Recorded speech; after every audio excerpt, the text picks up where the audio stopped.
ഇന്ന് കർക്കിടകം 10. ആദ്യമേ പറയാം, ഇത് പത്തിലെ തോരൻ്റെ ഒരു കുക്കിംഗ് വീഡിയോ അല്ല.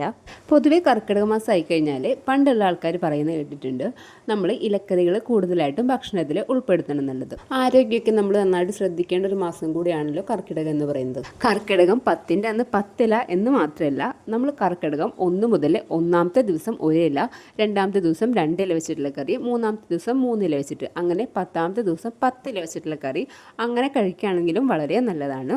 ഇതെന്തിനാണ് ഇങ്ങനെ കഴിക്കുന്നതെന്ന് ചോദിച്ചാൽ, പൊതുവെ കർക്കിടക മാസം ആകുമ്പോൾ മഴക്കാലമായിരിക്കും. നമുക്ക് ധാരാളം രോഗങ്ങൾ വരാനും നമ്മുടെ ശരീരത്തിലെ രോഗപ്രതിരോധ ശേഷി കുറയാനും ഒക്കെ സാധ്യതയുള്ള ഒരു മാസമാണിത്. ഈ പത്തിലത്തോരൻ്റെ ഗുണങ്ങൾ എന്ന് പറഞ്ഞാൽ, നമ്മുടെ ദഹന സംബന്ധമായിട്ടുള്ള പ്രശ്നങ്ങൾ, ചർമ്മത്തിനും മുടിക്കും ആരോഗ്യത്തിനും ബലത്തിനും എല്ലാം ഈ പത്തിലത്തോരൻ നല്ലതാണ്. പക്ഷേ നമുക്ക് കർക്കിടക മാസത്തിൽ എല്ലാ ഇലകളും കഴിക്കാനും പറ്റില്ല കേട്ടോ. നമ്മൾ കർക്കിടക മാസത്തിൽ ചില ഇലകൾ കഴിക്കാൻ പാടില്ലാത്തതും ഉണ്ട്. അതേതൊക്കെയാണെന്നും ഇന്ന് പത്തിലത്തോരൻ വയ്ക്കാൻ വേണ്ടിയിട്ട് ഞങ്ങൾ ഇല പൊട്ടിക്കാൻ പോയതും തോരൻ വെച്ചതും എല്ലാം കൂടെ ഡീറ്റെയിൽഡ് ആയിട്ടുള്ളൊരു വീഡിയോൻ്റെ ലിങ്ക് താഴെ കൊടുക്കാം.